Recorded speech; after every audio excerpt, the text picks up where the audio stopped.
নমস্কার, আমি Debashis. Home coaching Bangla educational YouTube চ্যানেলে তোমাদের সকলকেই স্বাগত জানাই।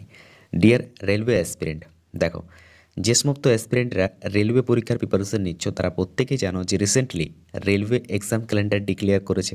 ওকে, অলরেডি তোমাদের এএলপি টেকনিশিয়ান এই দুটো রিক্রুটমেন্ট প্রসেস স্টার্ট হয়ে গেছে। খুব শীঘ্রই এনটিপিসি এবং গ্রুপ ডিরও প্রসেস স্টার্ট হবে। ওকে, তো 2023-এ আমার ব্যক্তিগত জীবনে অনেক ঝড়ঝাপটা গেছে, যার জন্য ইউটিউবে আমি ঠিকঠাক কন্টিনিউ ক্লাস তোমাদেরকে প্রোভাইড করতে পারিনি। 2024-এর বর্তমান সিচুয়েশনেও আমার অতটাও এখনও নিজের কন্ট্রোলে আসেনি। বাট যেহেতু তোমাদের ভ্যাকেন্সি ডিক্লেয়ার করে দিয়েছে, রিক্রুটমেন্ট প্রসেস স্টার্ট হয়ে গেছে, তো সেই জন্য তোমাদের কাছ থেকে আমি প্রায় প্রত্যেক দিনই ফোন মেসেজ পাচ্ছিলাম। আর আমার ব্যক্তিগত খুবই খারাপ লাগছিল যে তোমরা এত রিকোয়েস্ট করছো কিন্তু আমি ক্লাস প্রোভাইড করতে পারছি না। তো সেই জন্যই আজকে থেকে আমরা ক্লাস স্টার্ট করছি। ওকে, তো চলো প্রথমেই ক্লাস স্টার্ট করার আগে একটু ক্লাসের রুটিন দেখে নিই, তারপর আমরা ক্লাস স্টার্ট করব। কেমন? দেখো, ক্লাসের রুটিনটা একটু নোটিস করে রাখবে তোমরা, ঠিক আছে? প্রত্যেক দিন সকাল 8টাতে জিকে এবং সায়েন্সের ক্লাস হবে, যে ক্লাসটা আমি তোমাদেরকে করাবো। আজকে মানডে, অর্থাৎ আজকে তোমাদের ক্লাস রয়েছে হিস্ট্রি, কালকে টুইসডে জিওগ্রাফির ক্লাস, তারপর Wednesday static GK, Thursday polity, Friday physics এবং স্যাটারডে তোমাদের কেমিস্ট্রি ও বায়োলজি। দুটো চেঞ্জ করে হবে, একদিন যদি বায়োলজি হয় তাহলে দ্বিতীয় দিন কেমিস্ট্রি হবে। ওকে, আচ্ছা, তারপরে দেখো রাত্রি 8:30 থেকে তোমাদের ক্লাস করাবেন ম্যাথ এবং রিজনিংয়ের প্রবীর স্যার, যিনি অলরেডি রেলওয়ে টেকনিশিয়ান পদে কর্মরত রয়েছেন। ম্যাথ করাবেন মানডেতে, টুইসডেতে ম্যাথ করাবেন, ওয়েডনেসডেতেও ম্যাথ করাবেন, আর থার্সডে ফ্রাইডে স্যাটারডে এই 3 দিন করাবেন রিজনিং। অর্থাৎ সপ্তাহের প্রথম 3 দিন অঙ্ক, সপ্তাহের শেষ 3 দিন রিজনিং। ওকে, তো তোমরা একটু স্ক্রিনশট করে নিতে পারো ক্লাসের রুটিনটা। তারপর আজকে সেশন আমরা স্টার্ট করছি। ক্লিয়ার? তো চলো সেশন স্টার্ট করি। দেখো, তোমাদেরকে আমি যেমনটা বলেছিলাম যে আজকে আমরা ইতিহাস আলোচনা করব, এবং ইতিহাসের প্রথম যে চ্যাপ্টারটা রয়েছে সেটা হচ্ছে স্টোন এজ। রেলওয়ে পরীক্ষার জন্য যতটুকু ইনফরমেশন দরকার জাস্ট ততটুকু ইনফরমেশন আমি তোমাদেরকে প্রোভাইড করব। ওকে, কারণ অনেক স্টুডেন্ট রয়েছে, এবার তোমরা এসে হয়তো কমেন্ট করবে, স্যার এই অল্প নোট পড়ে কি পরীক্ষায় কম পাবো? দেখো, আমি তোমাদেরকে রেলওয়ে পরীক্ষার জন্য পড়াচ্ছি, ডাব্লিউবিসিএস বা ইউপিএসসি অ্যাসপিরেন্টের জন্য পড়াচ্ছি না আমি, ঠিক আছে? তো সেই মতোই পড়াবো যেটা পরীক্ষার জন্য কাজে লাগবে। ক্লিয়ার? দেখো, প্রস্তর যুগ এটা কি? প্রস্তর যুগ অর্থাৎ যেটাকে ইংরেজিতে বলে থাকি আমরা দ্য স্টোন এজ, এটা কি? প্রস্তর যুগ হচ্ছে মানব ইতিহাসের দীর্ঘকাল সময়কাল, মানে বর্তমানে যে মানব ইতিহাস চলছে তার মধ্যে সব থেকে বেশি লং টাইম ধরে যে টাইমটা ছিল সেটা হচ্ছে প্রস্তর যুগ। ওকে, প্রায় 2.5 মিলিয়ন বছর বিস্তৃত রয়েছে প্রস্তর যুগ। পাথর হাতিয়ারের প্রথম ব্যবহার থেকে প্রায় 10,000 বছর আগে কৃষি ও মৃৎশিল্পীদের বিকাশ পর্যন্ত হচ্ছে প্রস্তর যুগ। ওকে, এবারে এই যে প্রস্তর যুগ রয়েছে এটাকে 3টা ভাগে ভাগ করা হয়, ঠিক আছে? তো তার আগে তোমাদেরকে একটা পয়েন্ট মনে রাখতে হবে, যেটা পরীক্ষায় জিজ্ঞেস করে, যে বলো মানুষের সব থেকে প্রাচীন জীবাশ্ম কোথায় পাওয়া গেছিল? কি বলবে কোশ্চেন তোমাদেরকে, যে মানব সবচেয়ে প্রাচীন জীবাশ্ম কোথায় পাওয়া গেছিল? তোমাদের রাইট আনসার হয়ে যাবে কোথায়? রাইট আনসার হয়ে যাবে আফ্রিকা। আফ্রিকাতে পাওয়া গেছিল। ওকে, কতদিন আগে? প্রায় 42 লক্ষ বছর আগে। মনে রাখবে, প্রায় 42 লক্ষ বছর আগে। এই একটি কোশ্চেন তোমাদের জিজ্ঞেস করতে পারে এখান থেকে। ক্লিয়ার?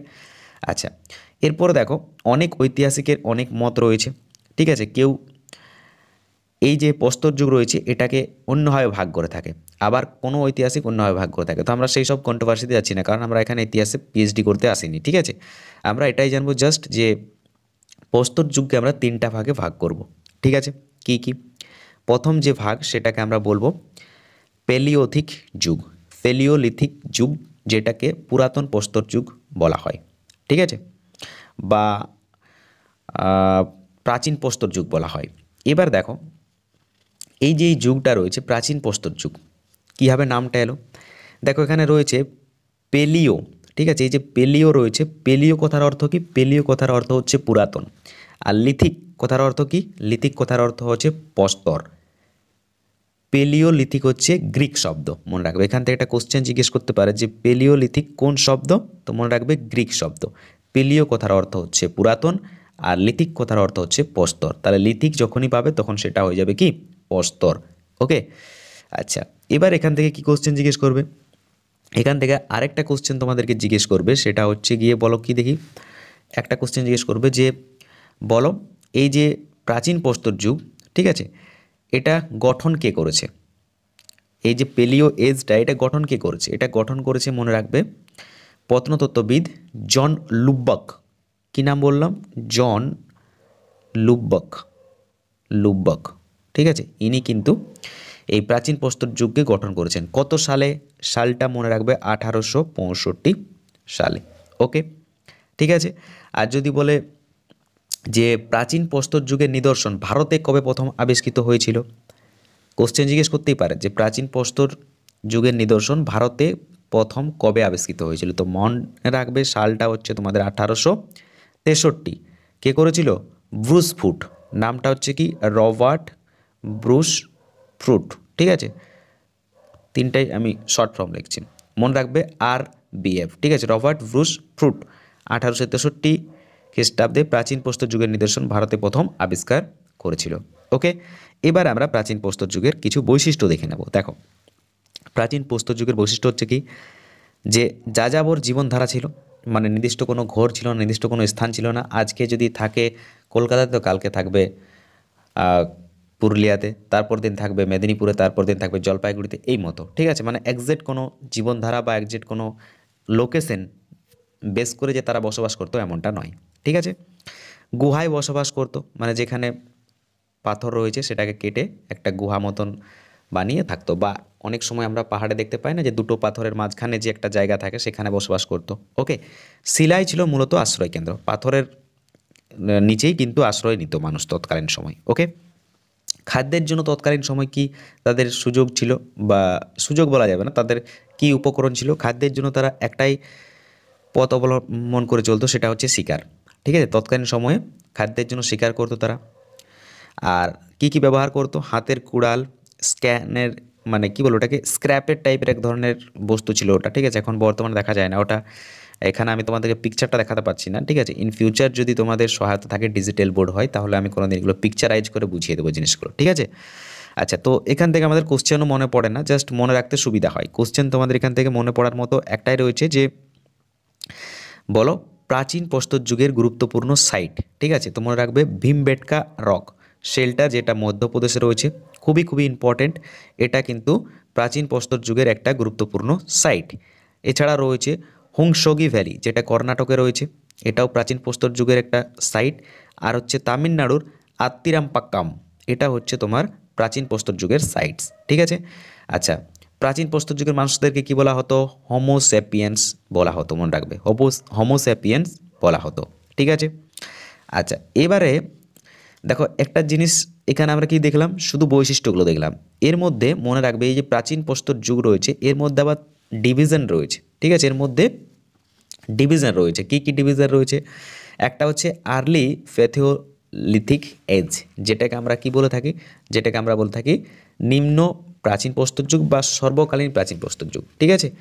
আর এর মধ্যে আরও ভাগ রয়েছে, দ্বিতীয় ভাগ কি রয়েছে, দ্বিতীয় ভাগ হচ্ছে তোমার মিডিল প্যাথোলিক এজ, যেটাকে মধ্যবর্তী প্রাচীন প্রস্তর যুগ বলা হয়। আরেকটা কি হচ্ছে, আরেকটা হচ্ছে আপার প্যাথোলিক এজ, যেটাকে বলা হয় প্রাচীন প্রস্তর যুগ।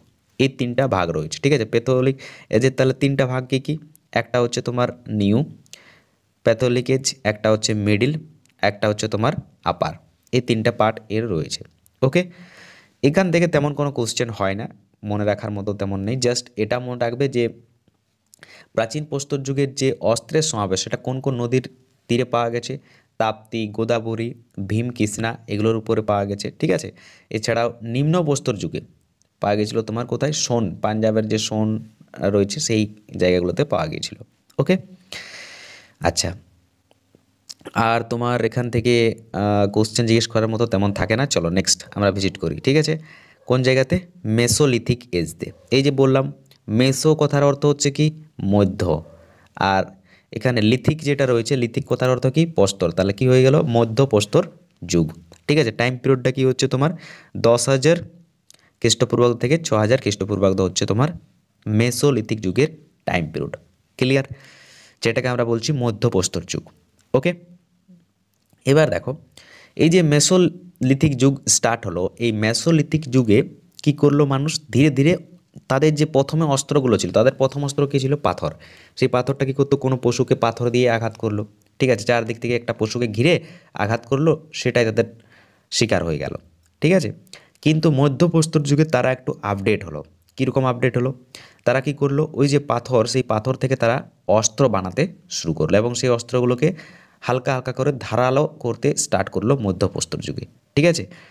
হালকা হালকা করে ধারালো করে মধ্যপ্রস্তর যুগে অস্ত্র ব্যবহার করতে শিখলো মানুষ, ওকে। আচ্ছা, এছাড়াও তারা কি করলো মধ্যপ্রস্তর যুগে? কুকুর, ভেড়া, ছাগল, এই সমস্ত যে পশুগুলো, সেগুলোকে কি করলো তারা মানে খাদ্য হিসাবে ব্যবহার করতে শুরু করলো এবং সেগুলোকে একটা পশুপালনের যে প্রথম ধাপ, সেটা শুরু করলো এই মধ্যপ্রস্তর যুগ থেকে। প্রথম ধাপ, সাকসেসফুল নয় কিন্তু, জাস্ট প্রথম ধাপ, ঠিক আছে, এটা মনে রাখো।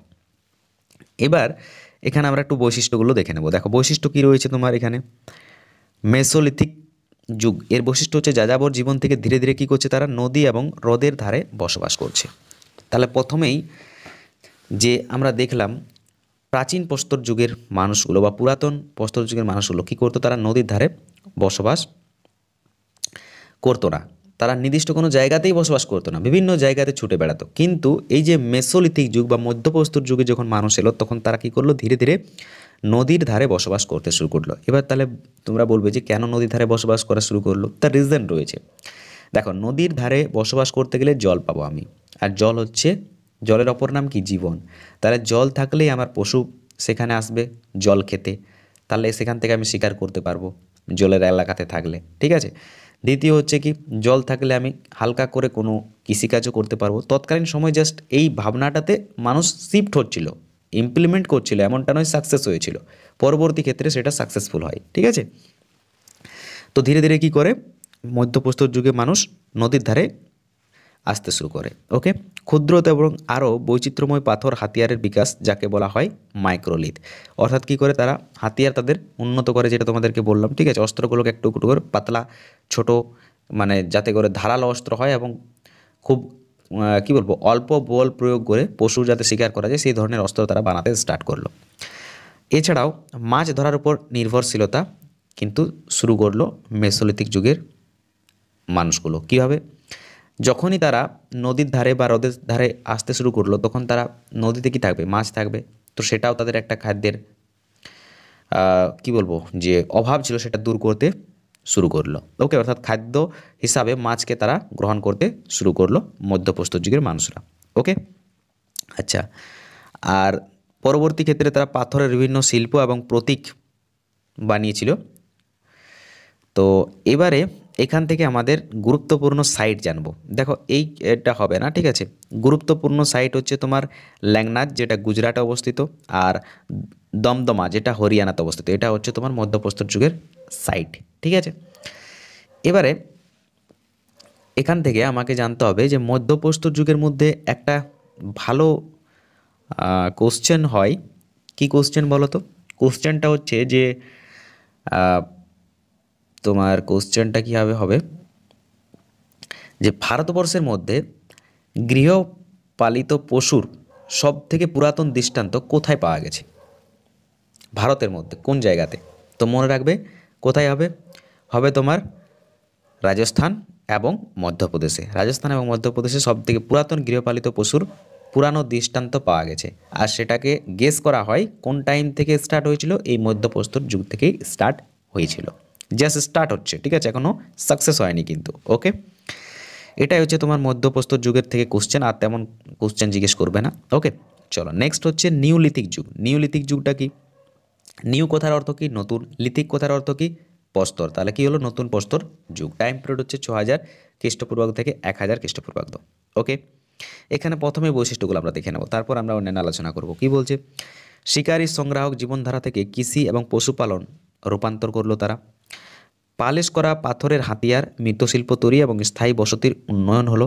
সামাজিক সংগঠন, বাণিজ্যিক নেটওয়ার্ক এবং ধর্মীয় বিশ্বাসের প্রমাণ শুরু হলো।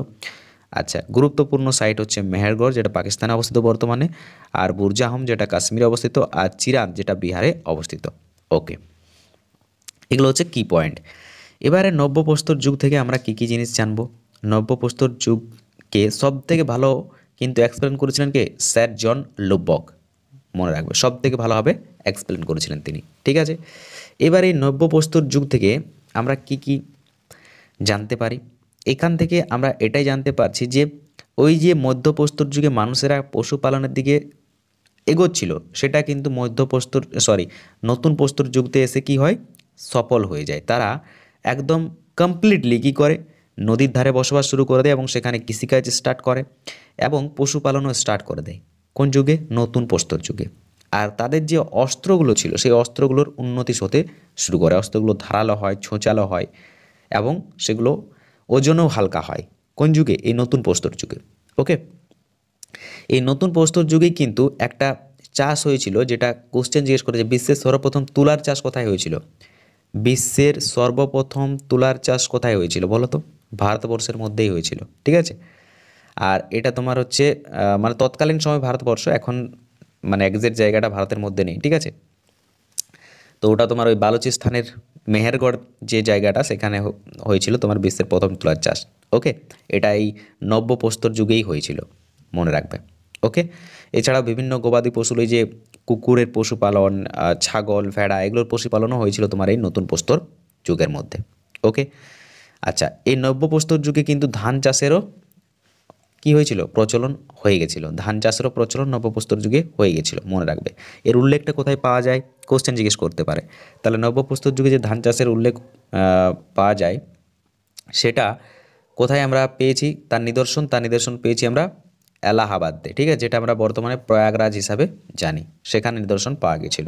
ওকে, এছাড়াও এই নব্যপ্রস্তর যুগের মানুষেরা কী করতো, মাটির জিনিস ব্যবহার করতো, মাটির পাত্র ব্যবহার করেছিল। মৃত মাটির পাত্র বলতে মানে পোড়ানো মাটির পাত্র। ঠিক আছে, মানে মাটির পাত্রকে পুড়িয়ে দিলে সেটা শক্ত হয়ে যায়। যে যে এখন মাটির হাঁড়ি পাওয়া যায়, এটা কি করে, এটা কামাররা সরি কুম্হাররা এটা কী করে, এটাকে মাটিতে পুড়ে কিন্তু মাটিটাকে শক্ত হয়। কুম্হাররা কিন্তু এক ধরনের সায়েন্টিফিকের মতো কাজ করে। ওরা ঠিক মাটি দেখে বলে দেবে যে এই মাটিটার মধ্যে কোনটাতে আয়রন রয়েছে, কোনটাতে বেশি পরিমাণের ক্যালসিয়াম রয়েছে, সব কিছুভাবে ওরা বলে দেবে আর কি, ম্যাগনেসিয়াম, আয়রন, এইসব জিনিস মানে একজ্যাক্ট বলতে পারবে না, জাস্ট একটা ইমাজিন করতে পারবে আর কি। ঠিক আছে, সেই কথাটা আমি বলছি। তো যাই হোক, সেই বিষয়ে যাচ্ছি না। আমাদের প্রসঙ্গ কী ছিল, প্রসঙ্গ ছিল এটাই যে মাটির পাত্রকে পুড়িয়ে তারা মাটির পাত্র ব্যবহার করতো। কোন যুগে? নবপ্রস্তর যুগের মানুষেরা। ঠিক আছে, আর চাষ কী কী জিনিস পেয়েছিলাম আমরা নবপ্রস্তর যুগে? ধান, গম, বার্লি, এই তিনটা চাষ কিন্তু নবপ্রস্তর যুগে পেয়েছি। ওকে, এই হয়ে গেল তোমাদের নবপ্রস্তর যুগ। এখানে এই জাস্টটুকু তোমাদের জিনিস জানতে হবে, আর জানার দরকার নাই। এর বাইরে আরও অনেক কিছুই রয়েছে, পরবর্তী ক্ষেত্রে আমরা আলোচনা করবো এগুলো। ব্রোঞ্জ যুগ, তাম্র যুগ। ঠিক আছে, এখান থেকে চলো এবার শিফট করি স্টোন যুগ। এবার আমরা দেখবো এখান থেকে রেলওয়েতে কী কী কোশ্চেন জিজ্ঞেস করেছিল। ঠিক আছে, রেলওয়ে প্রিভিয়াস ইয়ার কোশ্চেন। তার আগে একটা কোশ্চেন তোমাদেরকে বলে রাখি। আর চলো এটা আর আলোচনা করছি না, এখন লেন্থি হবে, এমনিতেই লেন্থি হলো আলোচনাটা। তাহলে চলো এই কোশ্চেনের এবার তোমরা আনসার করো। ঠিক আছে, দেখো হলো প্রিভিয়াস ইয়ার কোশ্চেন সব রেলওয়েতে, এনটিপিসিতে জিজ্ঞেস করা কোশ্চেন। দেখো এনটিপিসিতে জিজ্ঞেস করা কোশ্চেন সব তোমাদের ইউথের বই থেকে আমি কোশ্চেনগুলো ট্রান্সলেট করেছি, এইভাবে তোমাদেরকে ক্লাসে প্রোভাইড করব। ঠিক আছে, আর যারা আরও ডিটেলসে চ্যাপ্টার ওয়াইজ পড়তে চাও, খুব ভালোভাবে বেসিক কনসেপ্ট ক্লিয়ার করতে চাও, তাদেরকে আমাদেরকে পেড কোর্সে অ্যাডমিশন নিতে হবে। কারণ এখানে আমি অত যদি লেন্থি ক্লাস করাই বোরিং লাগবে এবং স্টুডেন্টরা দেখবে না। ঠিক আছে, তো যারা সেলফ স্টাডি এবং জাস্ট গাইডেন্স পেতে চাও, তারা এই ক্লাস থেকেও পেতে পারো। এই ক্লাসেও কিছু কম নেই কন্টেন্টের কোয়ালিটি। ওকে, আর যদি মনে করো যে না আমি স্যার পুরো হাতে কড়ি করে একদম শুরু থেকে আপনার আন্ডারে থেকে পড়াশোনা করব, তাহলে পেড কোর্সে আসতে পারো। ওকে, আমি ভিডিও শেষে তোমাদেরকে বলে দেবো যে কীভাবে তোমরা পেড কোর্সে অ্যাডমিশন হবে। ক্লিয়ার? তো চলো এই কোশ্চেনের আনসার কী হবে বলো। কি বলছে কোশ্চেন?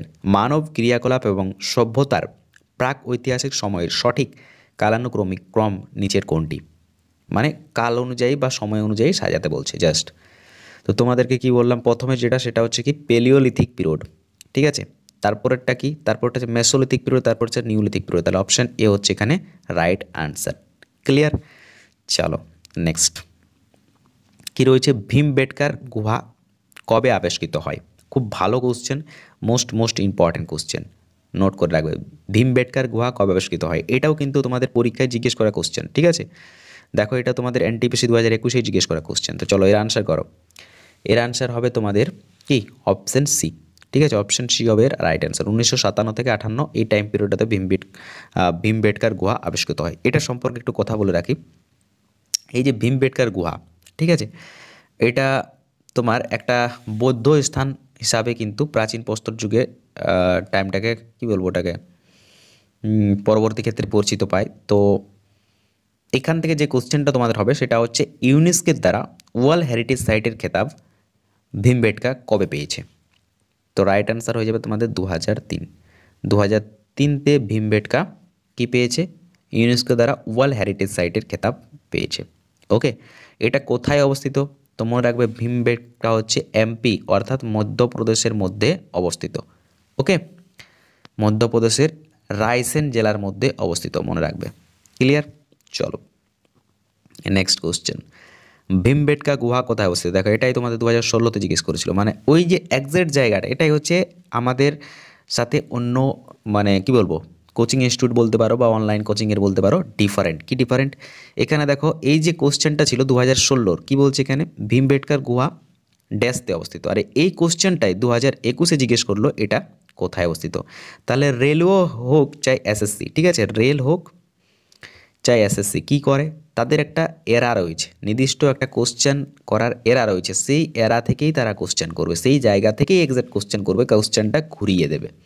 এখানে তোমাদের জিজ্ঞেস করেছিল কবে আবিষ্কৃত, দেখো তার আগে জিজ্ঞেস করেছিল কোথায় অবস্থিত। তো যদি তোমরা ওই জায়গাগুলোকে খুঁটিনাটি করে পড়ো তাহলে কিন্তু খুব অল্প সময়ে সাকসেস পেতে পারো, ঠিক আছে। এইগুলো হচ্ছে জাস্ট ট্রিক, এগুলো হচ্ছে স্মার্ট স্ট্র্যাটেজি, যে কোন জায়গাটা পরীক্ষায় পড়ে সেই জায়গাটা আমি পড়বো, ঠিক আছে।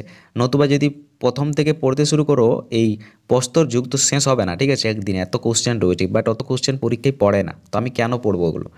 যে পরীক্ষায় যতটুকু দরকার ততটুকুই পড়তে হবে, কারণ সব কিছু মাথাতে মনে রাখা সম্ভব নয়, ঠিক আছে। তো চলো এর আনসার কী হয়ে যাবে? এর আনসার হয়ে যাবে তোমার অপশন সি, মধ্যপ্রদেশ। ওকে, এখানে তোমাদের লেখা রয়েছে ডিটেলস। চলো নেক্সট, ভীমবেটকার শিলা আশ্রয়স্থল নিচের কোনটির জন্য বিখ্যাত? ভীমবেটকা শিলা, দেখো ওই কোশ্চেনটাই ওই জায়গা থেকেই কোশ্চেন জিজ্ঞেস করছে, ভীমবেটকা থেকেই জাস্ট ঘুরিয়ে ফিরিয়ে কোশ্চেনগুলো জিজ্ঞেস করছে। তো রাইট অ্যান্সার কী হবে বলো? ভীমবেটকা শিলা আশ্রয়স্থল নিচের কোনটির জন্য বিখ্যাত? তো এখানে রাইট অ্যান্সার হবে ভারতীয় উপমহাদেশের মানব জীবনের আদি নিদর্শনের চিহ্ন হচ্ছে তোমার ভীমবেটকা। ওকে, দেখো এই কোশ্চেনটাকেই জাস্ট ঘুরিয়ে ফিরিয়ে, আর এটা দেখে নেবে এএলপি টেকনিশিয়ানেরও কোনো মানে কোনো না কোনো শিফটে এই কোশ্চেনটা জিজ্ঞেস করবেই 100%। নেক্সট দেখো, নিচের কোনটি প্রস্তর যুগের তিনটি, দেখো এই কোশ্চেনগুলো কিন্তু আমার মন গড়া একটাও কোশ্চেন নয়, এগুলো সব প্রিভিয়াস ইয়ার কোশ্চেন। নিচের কোনটি প্রস্তর যুগের তিনটি প্রধান সময়ের অধীনে আসে না? ঠিক আছে, প্রস্তর যুগের প্রধান সময়ের অধীনে আসে না কোনটা? খুবই easy question, option B is the right answer, option B is the right answer, তামা। ঠিক আছে, তামা পাথর যুগটা আসে না, ঠিক আছে, এটা পরবর্তী সময়। নেক্সট কী রয়েছে, ভারতের কোথায় আপনি প্রস্তর যুগের রক পেন্টিং পাবেন? ভালো কোশ্চেন, নোট করে রাখো, খুব ভালো কোশ্চেন। এখানে রাইট অ্যান্সার কী হবে বলো? ভারতের কোথায় আপনি প্রাচীন প্রস্তর যুগের রক পেন্টিং পাবেন? এটা রাইট অ্যান্সার হয়ে যাবে তোমার অপশন সি, ভীমবেটকা। দেখো ওই ভীমবেটকা থেকেই কোশ্চেনগুলো ঘুরিয়ে ফিরিয়ে জিজ্ঞেস করেছে কতগুলো কোশ্চেন। তো ভীমবেটকা সম্পর্কে এখানে ইনফরমেশন আমরা জেনে নেব। ভীমবেটকা হলো শিলা আশ্রয়স্থল মধ্যপ্রদেশের হোশাঙ্গাবাদ এবং ভোপালের মধ্যে রায়সেন জেলার অবস্থিত। এই গুহাগুলি VS 1957 সালে ওয়ানকার আবিষ্কার করেন। এটি একটি ইউনেস্কো ওয়ার্ল্ড হেরিটেজ সাইট। 7টি পাহাড় এবং 770টিরও বেশি শিলা আশ্রয় নিয়ে গঠিত, যা 10 কিলোমিটারের বেশি বিস্তৃত রয়েছে। তাহলে এখান থেকে তোমাদের জিজ্ঞেস করতে পারে যে বলো ভীমবেটকা কতটা কিলোমিটার জুড়ে রয়েছে? রাইট অ্যান্সার হবে 10 কিলোমিটার। কতর বেশি শিলার আশ্রয় নিয়ে তৈরি? তাহলে 750টি বেশি শিলা আশ্রয় নিয়ে তৈরি। কারণ জিজ্ঞেস করতেই পারে, দেখতেই পাচ্ছ এক জায়গা থেকে সব কোশ্চেনগুলো ঘুরিয়ে ফিরিয়ে জিজ্ঞেস করেছে। আরবার ওই কোশ্চেন দেখো, ভীমবেটকার গুহাগুলি বৎসরের পুরনো বলে মনে করা হয়, মানে কত বছরের পুরনো বলে এখানে মনে করা হয় তা জিজ্ঞেস করছে। তো রাইট অ্যান্সার কী হবে? কত বছর পুরনো বলে মনে করা হয়? চলো কে কে পারবে দেখি অ্যান্সার করো। এখানে রাইট অ্যান্সার হয়ে যাবে তোমার অপশান বি, 30,000 বৎসরের পুরনো বলে মনে করা হয় ভীমবেটকার গুহাগুলোকে। ওকে, আচ্ছা নেক্সট কোশ্চেন দেখো, প্রথম চাকাগুলো কী দিয়ে তৈরি হয়েছিল? প্রথম চাকা কী দিয়ে তৈরি হয়েছিল? কাঠ দিয়ে তৈরি হয়েছিল। ওকে, এই হলো তোমাদের 8টা প্রিভিয়াস ইয়ার কোশ্চেন এই চ্যাপ্টার থেকে। এবার কিছুগুলো প্র্যাকটিস কোশ্চেন আমি তোমাদেরকে করিয়ে দিচ্ছি, ঠিক আছে, আমার তরফ থেকে যেগুলো পরীক্ষায় জিজ্ঞেস করার মতো, ঠিক আছে। এই সেশনগুলো তোমাদের পুরো বেসিক কনসেপ্ট ক্লিয়ার করে দেবে, পিওয়াইকিউ কমপ্লিট করে দেবে, প্র্যাকটিস কমপ্লিট করে দেবে, কিচ্ছু আর প্রয়োজন নেই। যদি তোমরা নিজে থেকে পড়তে চাও তো মানে একদম খুব ভালো লেভেলের প্রিপারেশন হয়ে যাবে এখান থেকে। শুধু ফোকাস করে প্রত্যেক দিন ক্লাস করতে হবে প্রথম থেকে শেষ পর্যন্ত। আর তারপরে তোমরা কী করবে, ভিডিও ডেসক্রিপশন বক্সে দেখো লিঙ্ক রয়েছে, হোয়াটসঅ্যাপ গ্রুপে যুক্ত হয়ে যাও, সেখানে তোমাদের আমি মক নেব, ঠিক আছে। দেখো কী রয়েছে, নিচের কোনটি ভারতের পেথিওলিথিক যুগের বৈশিষ্ট্য নয়, এখানে রাইট অ্যান্সার কী হবে বলো। এখানে তোমাদের রাইট অ্যান্সার হয়ে যাবে মাইক্রোলিথের ব্যবহার, ঠিক আছে। অর্থাৎ কী ছিল, এই যে ছোট ছোট জ্যামিতিক সরঞ্জাম রয়েছে এগুলো কিন্তু ব্যবহার হয়েছিল না প্যাথোলিথিক যুগে, ঠিক আছে, এগুলো পরে ব্যবহার হয়। আচ্ছা, নেক্সট দেখো কী রয়েছে, গুরুত্বপূর্ণ প্রত্নতাত্ত্বিক স্থানটি তার মেসোলিথিক শিলা চিত্রগুলির জন্য পরিচিত, যা শিকারের দৃশ্য এবং প্রাণীদের চিত্রিত করে। কোন গুরুত্বপূর্ণ প্রত্নতাত্ত্বিক স্থানটি তার মেসোলিথিক শিলা চিত্রগুলির জন্য পরিচিত? কোশ্চেনটা জাস্ট ঘুরিয়ে দিয়েছে, তো রাইট অ্যান্সার কী হবে এখানে, লেঘাং নাচ, ঠিক আছে। এখানে আবার মনে করো ভীমবেটকার গুহা করে দিও না, ঠিক আছে, ভীমবেটকার গুহা করে দিও না। চলো নেক্সট কী রয়েছে দেখো এখানে ইনফরমেশন, ল্যাঙ্ঘনাজ তার মেসোলিথিক অবশেষের জন্য পরিচিত। আচ্ছা, ল্যাঙ্ঘনাজ তার মেসোলিথিক অবশেষের জন্য পরিচিত, যার মধ্যে রয়েছে রক পেন্টিং, ঠিক আছে, রক পেন্টিং। তাহলে এখান থেকে একটা মনে রাখতে পারো যে রক পেন্টিং ল্যাঙ্ঘনাজের মধ্যে রয়েছে। নেক্সট, ভারতের নিওলিথিক যুগে জীবিকা নির্বাহ কৌশলের প্রধান পরিবর্তন কী ছিল বলো। প্রধান পরিবর্তন নিওলিথিক যুগে প্রধান পরিবর্তন কী এসেছিল, সব থেকে বড় যে পরিবর্তনটা এসেছিল সেটা হচ্ছে অপশন বি, কৃষি এবং পশু গৃহপালনের প্রবর্তন এসেছিল, ঠিক আছে। কারণ প্রাচীন প্রস্তর যুগে এবং মধ্যপ্রাস্তর যুগে কী ছিল, কৃষিকার্যেও প্রচলন হয়েছিল না এবং পশুপালনও প্রচলন হয়েছিল না। নেক্সট, নিচের কোন আদি ভারতীয় বসতিকে নিওলিথিক সাইট হিসেবে বিবেচনা করা হয় না? নিওলিথিক সাইট হিসাবে মানে নতুন প্রস্তর যুগ বা নব্যপ্রস্তর যুগ হিসাবে প্রাধান্য দেওয়া হয় না কোন সাইটকে? তো এখানে রাইট অ্যান্সার কী হবে বলো। এখানে তোমার রাইট অ্যান্সার হয়ে যাবে হুঙ্গি উপত্যকা। হুঙ্গি উপত্যকাকে নিওলিথিক সাইট হিসাবে বিবেচনা করা হয় না। এই যে হুঙ্গি উপত্যকা এটা হচ্ছে তোমার পেলিওলিথিক যুগের অন্তর্গত, পেলিওলিথিক যুগের অন্তর্গত, ওকে, নিওলিথিক যুগের এটা নয়।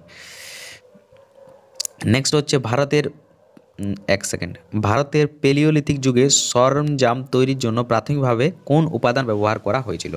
ভারতের পেলিওলিথিক যুগে সরঞ্জাম তৈরির জন্য প্রাথমিকভাবে কোন উপাদান ব্যবহার করা হয়েছিল? খুবই ইজি কোশ্চেন, রাইট অ্যান্সার হবে অপশান সরি পেলিওলিথিক যুগে বলছে, ঠিক আছে। চলো এটাই হবে রাইট অ্যান্সার, অপশান সি, ঠিক আছে। পাথরকেই তো প্রথমেই অস্ত্র হিসাবে ব্যবহার করেছিল না পেলিওলিথিক যুগে। চলো নেক্সট কি বলছে এখানে, ভারতের প্রস্তর যুগের নিম্নলিখিত উপকালগুলির মধ্যে কোনটি দীর্ঘতম? সব থেকে দীর্ঘতম টাইম পিরিয়ড হচ্ছে কি, সরি পেলিওলিথিক যুগ হবে না, পেলিওলিথিক যুগ হবে সব থেকে দীর্ঘতম টাইম পিরিয়ড, ওকে। চলো তারপরে হচ্ছে তোমার নেক্সট 7 নম্বর কোশ্চেন, ভারতের পেলিওলিথিক যুগে প্রাথমিক ধর্মীয় বিশ্বাসের উপস্থিতি কি প্রমাণ দেয়? এখানে তোমার রাইট অ্যান্সার হয়ে যাবে অপশান সি, মৃতদের প্রতীক কি দাফন, মৃতদের যে মানে কি বলবো ওটাকে দাফন করা হয়েছিল, ঠিক আছে, সেই দাফনের প্রতীকটাই কি করে ধর্মীয় বিশ্বাসের প্রমাণ দেয় ভারতীয় পেলিওলিথিক যুগ, ওকে। নেক্সট, ভারতের মেসোলিথিক যুগে মানুষের জন্য জীবিকা নির্বাহের প্রাথমিক উপায় কী ছিল? ভারতের মেসোলিথিক যুগে ভারতের মেসোলিথিক যুগে মানুষের জন্য জীবিকা নির্বাহের প্রাথমিক উপায় কী ছিল? মেসোলিথিক মানে মধ্যপ্রস্তর যুগে, বলো মধ্যপ্রস্তর যুগে। এখানে রাইট অ্যান্সার হয়ে যাবে অপশান বি, মধ্যপ্রস্তর যুগে মাছ ধরা হয়েছে তোমার প্রাথমিক উপায়, ঠিক আছে, জীবিকা নির্বাহের জন্য, বা কি বলবো ওটাকে হ্যাঁ বেঁচে থাকার যে একটা অস্তিত্বের সংগ্রাম ছিল প্রথমে পশু শিকার করা, সেটা মাছতে কনভার্ট হয় এই মেসোলিথিক যুগে, ঠিক আছে। নেক্সট হচ্ছে তোমার কোন গুরুত্বপূর্ণ প্রত্নতাত্ত্বিক স্থানটি ভারতের মৃৎশিল্পী তৈরির প্রাথমিক প্রমাণের জন্য পরিচিত বলো। এখানে তোমার রাইট অ্যান্সার হয়ে যাবে কি, এখানে রাইট অ্যান্সার হয়ে যাবে অপশান সি, মেহেরগড়। মেহেরগড় প্রত্নতাত্ত্বিক সাইটটি ভারতের মৃৎশিল্পী তৈরির প্রাথমিক প্রমাণের জন্য পরিচিত। নেক্সট হচ্ছে পরবর্তী ভারতীয় সভ্যতার বিকাশ বোঝানোর ক্ষেত্রে প্রস্তর যুগের তাৎপর্য কী? প্রস্তর যুগের তাৎপর্য, ঠিক আছে, খুব ভালো কোশ্চেন, এটা রাইট অ্যান্সার হয়ে যাবে অপশান বি, প্রস্তর যুগের তাৎপর্য হচ্ছে এটি পরবর্তীতে কৃষি এবং সামাজিক উন্নয়নের ভিত্তি স্থাপন করেছিল, এটাই হচ্ছে তাৎপর্য। ওকে, কী রয়েছে ব্যাখ্যা, প্রস্তর যুগ কৃষি, পশুপালন, বসতি স্থাপনের মতো পরবর্তী উন্নয়ন ভিত্তি স্থাপন করেছিল, যা ভারতের জটিল সমাজের উত্থানে গুরুত্বপূর্ণ ভূমিকা পালন করেছিল। তো এই হচ্ছে তোমাদের আজকের ক্লাস। ঠিক আছে, আশা করি তোমাদের এই চ্যাপ্টারটা পুরো কনসেপ্ট ক্লিয়ার হয়েছে। খুব সহজে যদি তোমাদেরকে এই চ্যাপ্টারটার একটা রিভিউ দিয়ে দিই, তো এই চ্যাপ্টারটা থেকে আমি কি বলবো, যে প্রাচীন প্রস্তর যুগের যে টাইমটা সেটা হচ্ছে অনেক লেন্থি টাইম, এটা মানব ইতিহাসের সব থেকে দীর্ঘতম সময়। ঠিক আছে, প্রায় 2.5 মিলিয়ন থেকে 10,000 বছর আগের পর্যন্ত টাইম পিরিয়ড। দেখো, এই যে তোমার হচ্ছে প্রস্তর যুগ, এই প্রস্তর যুগটাকে তিনটা ভাগে ভাগ করছে। একটা হচ্ছে কি পেলিওলিথিক এজ, পেলিও কথার অর্থ কি প্রাচীন, লিথিক কথার অর্থ কি প্রস্তর। ঠিক আছে, দুটোই হচ্ছে গ্রিক শব্দ। তো এই টাইম পিরিয়ডের সব থেকে বেশি 5 লক্ষ বছর থেকে 10,000 খ্রিস্টপূর্বাব্দ পর্যন্ত। ওকে, তারপরে যে টাইমটা সেটা হচ্ছে তোমার 10,000 থেকে 6,000 খ্রিস্টপূর্বাব্দ, কোনো কোনো বইতে তোমরা 4,000 খ্রিস্টপূর্বাব্দ পেয়ে যাবে। ঠিক আছে, এটা হচ্ছে মধ্যপ্রস্তর যুগের টাইম পিরিয়ড। আর তারপরে যেটা আসে সেটা হচ্ছে তোমার নব্যপ্রস্তর যুগ বা নতুন প্রস্তর যুগ, যেটাকে নিওলিথিক এজ আমরা বলছি। তো এখান থেকে আমরা মনে রাখবো যে প্রাচীন প্রস্তর যুগের মানুষ শুধুমাত্র শিকার করতো আর সেখান থেকে তাদের জীবিকা চালাতো। ঠিক আছে, কোনো খাবার খেয়ে বেঁচে থাকতো। কোন খাবার খেয়ে? কোনো পশুর হত্যা করে। ঠিক আছে, অনেক এক কথায় যেমনটা কি বলবো, বনে জঙ্গলে হিংস্র পশুরা রয়েছে সেই মতোই মানুষ বসবাস করতো তৎকালীন সময়ে। ঠিক আছে, তারপরে যেটা আসছে মধ্যপ্রস্তর যুগ, সেই সময় মানুষ কী হচ্ছে ধীরে ধীরে বিকাশ করছে। ঠিক আছে, ধীরে ধীরে তারা নদীর উপরে, নদীর এলাকাতে বসবাস করা স্টার্ট করছে এবং সেখান থেকে তারা পশুপালনের দিকে জাস্ট এগোচ্ছে এবং মাছের উপরে প্রধানত নির্ভরশীল হচ্ছে মেসোলিথিক যুগে। তারপরে যেটা নিওলিথিক যুগ, সেটাতে তারা কৃষিকাজ শুরু করছে, পশুপালন শুরু করছে। ওকে, এই হচ্ছে তোমার প্রাচীন প্রস্তর যুগ, নবপ্রস্তর যুগ এবং মধ্যপ্রস্তর যুগের বিবরণ। এই জাস্ট এইটুকু তোমাদেরকে মনে রাখতে হবে। ওকে, তো আজকের ক্লাস তোমাদের কেমন মনে হলো তোমরা কমেন্টে নিশ্চয়ই জানাবে ক্লাসের ফিডব্যাক। আর যারা এর পিডিএফ নিতে চাও তারা কি করবে, তারা দেখো প্রত্যেকেই আমাদের ভিডিও ডেসক্রিপশানে একটা টেলিগ্রাম চ্যানেলের লিঙ্ক রয়েছে, ওখানে যুক্ত হয়ে যাও। ওখানে তোমাদেরকে পিডিএফটা আমি সম্পূর্ণ ফ্রিতে প্রোভাইড করে দেবো। ভিডিও ডেসক্রিপশন বক্সে হোয়াটসঅ্যাপ গ্রুপের লিঙ্ক রয়েছে, সেগুলোতেও যুক্ত হয়ে যাবে। তাহলে তোমাদেরকে মক কিন্তু দেওয়ার জন্য আর কোনো মক টেস্ট কিনতে হবে না, সেখানে ফ্রিতে মক পেয়ে যাবে। ওকে, এই হচ্ছে তোমাদের আজকের ক্লাস। এবারে তোমাদেরকে যেটা বলছিলাম যে পেড কোর্স, ঠিক আছে, দেখো যারা পেড কোর্স অ্যাডমিশন নেবে, তো আরেকটা কথা আমি প্রথমেই বলে দিই, ঠিক আছে, কারণ এবার তোমরা অনেকেই হয়তো আসবে, অনেক স্টুডেন্টে কমেন্ট করতে যে দাদা ভ্যাকেন্সি বার হলো, আপনি চলে এলেন আর এসে নিয়ে পেড কোর্স শুরু করে দিলেন, ব্যবসা করছেন ইত্যাদি ইত্যাদি, এই ধরনের মন্তব্য। তো তাদেরকে আমি একটাই কথা বলতে চাই, আমারও একটা পরিবার রয়েছে আর আমাকেও কিন্তু বেঁচে থাকার জন্য সংগ্রাম করে যেতে হচ্ছে। ঠিক আছে, ইন ফিউচার তোমরা যখন চাকরি করবে তখন কি সরকারকে ফ্রিতে পরিষেবা দেবে বা দেশকে ফ্রিতে পরিষেবা দেবে? কোশ্চেনটা করো দেখি। তোমাদেরকে যদি বলা হয় তোমার মধ্যে কত দেশভক্তি আছে বা কতটা তুমি সেবা করতে চাও সমাজকে, তুমি সেবা করো, কিন্তু তোমাকে বেতন দেওয়া হবে না, তোমরা চাকরি কেউ করবে? নিশ্চয়ই কেউ চাকরি করবে না, সবাই ছেড়ে দেবে। সে যত বড়ই পোস্ট হোক না কেন, যতক্ষণ না স্যালারি দেওয়া হচ্ছে কেউ চাকরি করবে না। তো সেই মতোই আমাদেরকে বাঁচতে গেলে তো আমাদের পরিবারকে নিয়ে চলতে হবে, আর সেটা তখনই সম্ভব হবে যখন আমরা ফ্রি ক্লাসের সাথে পেড কোর্সও চালাবো। ঠিক আছে, কারণ শুধুমাত্র ফ্রিতে আমি পড়িয়ে গেলে সেটা সম্ভব নয়। আর ইউটিউবের আর্নিং যদি বলি, অ্যাডসেন্সের আর্নিং, তো এডুকেশনাল চ্যানেল একটা তোমরা নিজেরাই ক্রিয়েট করে দেখতে পারো। ঠিক আছে, বা কোনো দিন যদি আমি টেক চ্যানেল নয়, ঠিক আছে, নাহলে টেক চ্যানেলে অনেক চ্যানেলে রয়েছে, দেখিয়ে দেবে তোমাদেরকে আর্নিং, দেখে নেবে যে এডুকেশনাল চ্যানেলে কীরকম আর্নিং হয়। যদি বলি তো সব থেকে সহজ ভাষায় বলে দিই, যদি 4 লাখ 5 লাখ ভিউ হয় তাহলে কিন্তু তোমাদের ওই ন্যূনতম $100 হয়। ঠিক আছে, ন্যূনতম 5 লাখ 6 লাখ ভিউ হলে। আর একটা এডুকেশনাল চ্যানেলে 5-6 লাখ ভিউ 2 মাসও হয় না। ঠিক আছে, তাহলে বুঝতেই পারছো যে আর্নিং কোথা থেকে হবে। আর বিশেষ করে বাংলাতে, হিন্দি ইংরেজিতে আলাদা ব্যাপার। ঠিক আছে, হিন্দিতে হয়তো একটা ভিডিওতে যাদের মিলিয়ন ভিউ তাদের ক্ষেত্রে না কোর্স করলেও চলবে, কিন্তু আমাদের ক্ষেত্রে সম্ভব না। আমাদের হার্ডলি 500-400 লোক ভিউ হবে, আর সেটাতে তো আমার উপার্জন হবে না। আর উপার্জন না হলে আমি এটার উপরে ফোকাস করে কাজও করতে পারবো না। এত সুন্দর করে নোটস বানাবো, ক্লাস করাবো, আর যদি তোমরা বলো যে এটা ফ্রিতে করাও, আমার তো আর মানে ওই রকম কী বলবো ফাইন্যান্সিয়াল ব্যাকআপ নেই যে আমি সব কিছু ফ্রিতে করবো আর আমার চলে যাবে, এটা সম্ভব নয়। ঠিক আছে, তো এই জন্যই এই পেড কোর্স সমস্ত টিচাররা এই জন্যই করান। ঠিক আছে, প্রফেশনাল যারা টিচার রয়েছেন তারা সমস্ত টিচারে পেড কোর্স করান এবং করাটা কোনো ভুল নয় বা ব্যবসা নয়, ঠিক আছে। পরিষেবা দিচ্ছে, পয়সা নিচ্ছে, ফ্রি তো করছে না, ঠিক আছে। আর ফ্রিতেও ক্লাস করাচ্ছে, প্রত্যেক টিচারই ফ্রিতে ক্লাস করান। তোমরা যদি চাও তো সেলফ স্টাডি করো এবং ফ্রিতে যে ফ্রি ক্লাসগুলো রয়েছে সেখান থেকেও তোমরা নলেজ নিতে পারো, ঠিক আছে। তো এই হচ্ছে ব্যাপার। তো চলো দেখো আপকামিং যে vacancy ALP technician group D NTPC, এই যে পরীক্ষাগুলো এর মধ্যে যেটা প্রধান পার্ট হচ্ছে জিকে, সায়েন্স, ম্যাথ, রিজনিং, ঠিক আছে। এএলপি টেকনিশিয়ানের জন্য ট্রেড থাকে, ঠিক আছে, ট্রেড অনুযায়ী। তো ওটা পার্ট টুতে, ওটা পার্ট ওয়ানতে নেই। পার্ট ওয়ানে সবার সিলেবাস এক, এই 4টা সিলেবাস, ঠিক আছে।